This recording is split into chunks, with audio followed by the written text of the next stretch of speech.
Kim and Kanye want to have another child, but Kim has made the decision that she doesn't want to carry the child in her body. So they have gotten a surrogate, and no sooner did we all find out about the fact that it was happening, then we found out that that surrogate is 3 months pregnant. There's a lot of details coming out about the contract between Kim and Kanye and the surrogate, who is a 20-something San Diego woman. Including that she's getting $45,000 in 10 monthly installments of $4,500. And there's a deposit of $68,850 given to the agency, as well as a lot of restrictions about her behavior that we'll get into later. And one of the parts of the contract is that Kim and Kanye have to assume the legal and parental responsibilities for any child that may possess any congenital or other abnormalities or defects. Thoughts, 5 words or less. The trifecta will be complete. Kim Ye's new baby. I suggest surrogacy. It saves your body.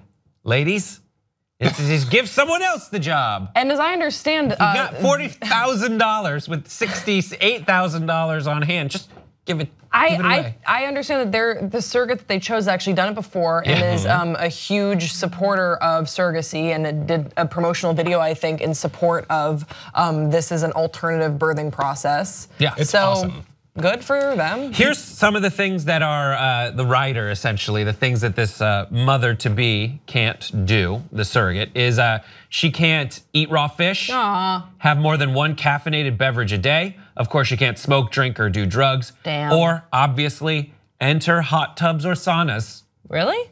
Also, if she loses her reproductive organs as a result of this pregnancy, she gets $4,000 additionally. If there's a complication and she has to get a hysterectomy or something like that. If there are multiple children that result from this pregnancy, which happens a lot with surrogacy and implantation, they put multiple eggs in to increase the likelihood that it'll be a successful pregnancy. Each additional kid gets the surrogate $5,000. It's very lucrative. It's a very lucrative business. Did you guys watch Keeping Up with the Kardashians last season? Do you guys watch? No. Are you guys fans of the Kardashians? I check in. I wouldn't say I keep up with the Kardashians. I check in on the Kardashians. You check in with them, okay? Yeah, I'm like a neighbor from a far away place. Right. Yeah. The Kim online people were like, why isn't Kim adopt? This and that. She doesn't want to adopt. I'm happy for Kim because I mean, she wanted to have another baby. Her doctor said she couldn't have another baby, and so this is how she's doing it. I think it's awesome. 36. Yeah, 37. 30. No, she's 36. According to this long form birth certificate I have in front of me, the original 36. But I think that it's great. Surrogacy is a very, very, very lucrative business. My ex-roommate donated her eggs many times with an agency, and the gifts that she received for just doing that were like out of control. But there are people out there that desperately want a baby, and I think that these women who support surrogacy are awesome. I always wonder why we root for certain stars over other ones. And I was reading some of the comments online too, like, well, Kim, she wants another baby. She's probably gonna be a horrible mother. She's a reality TV star. I mean, sure. Yeah, it's like, okay, have it out. Say those things. Right, all these things, but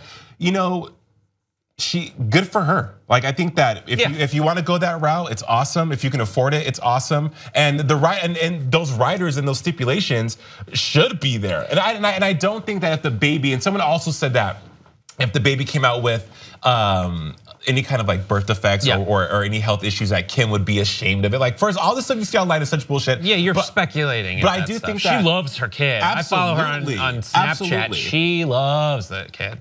And kids, I mean, but I only really see North. Because Snapchat is always real life. It never lies. But I can tell these things. Gotcha. You see her eyes after it's contouring video, free gift promotion, and then like, here's my baby going to bed, free gift promotion. That's most of her Snapchat stories. Yeah, there's a lot of money to be made in surrogacy. But I know some people who had a surrogate. She has Crohn's or lupus. She has an issue with her digestive tract, and so she has blood sugar issues. And so they suggested she not carry the baby. They did the surrogacy, and their child is one of the most adorable children I've ever seen. And it worked out well. It is super risky.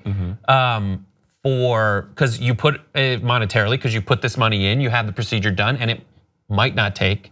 And then in addition, it's so stressful because you're putting all this faith in someone that you kind of maybe know, but maybe you can't know them that well unless it's a family friend who's volunteered to do that. If you want information about that, watch the documentary called Friends. Phoebe does it for her brother.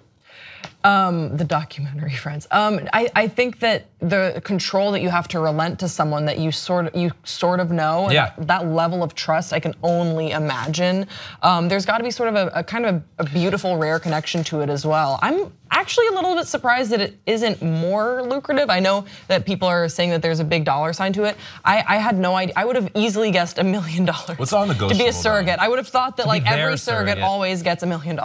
Yeah, but I had no idea. It's something like this, and then you try to take care of the person, taking care and incubating your child. Would you ever do it? Like, say you want to have babies. Would you ever get a surrogate? I definitely never want to carry children. You don't want to? I do want kids, I just don't, not inside of me. How are you gonna do it? How are you gonna do the babies? I don't know, I'll figure that out when I figure it out. No, you have to do it by the end of this segment. No, I don't know, man. Jason, you sound like my mom. I would, this sounds like your mom. Yeah. Are you gonna have kids? Well, Gracie, well, is it you or is it Lizzie? Mom, we're not even. Well, is it? I just want to know. You have to ask these questions. Are you gonna do don't. split skis? You do one and Lizzie at the same time. Split. That's something your mom would say. I've met her once. Yeah. Continue. Wait, Jason, would you do it? Well, I mean, I have 2 daughters now. They're not my biological children, but I never, to be brutally honest and full transparency and full disclosure, I never wanted children ever. I think, no, seriously, I mean, that's just me being honest, you guys, it's the truth. I think because my parents were divorced and it was such a tumultuous thing for me growing up that I just feel like, I'm not saying that if I was to have kids or they would have a bad upbringing because I'm an amazing person. Just kidding. But I don't know. I never ever in my life saw myself with my own kids. It just never was something that I saw myself having. Yeah. My fiance wants a surrogacy. Yeah? I'm not gonna say no. Cool. Why does she want surrogacy? To preserve her. Did you not see what Sam said about childbirth? Yeah, but I mean. Did you not see it? It's gross talking to my mom about it because she's like, just that bonding of breastfeeding, and I'm like, what if you have she's talking about me. I don't know, it's too much, I can't handle it. But I think surrogacy, if it works for you and you have the resources, go do it. That person's getting paid for it. It seems like an above board transaction. And it's good to hear about it from a high profile person raising awareness about an alternative method for people to be aware of. Yeah.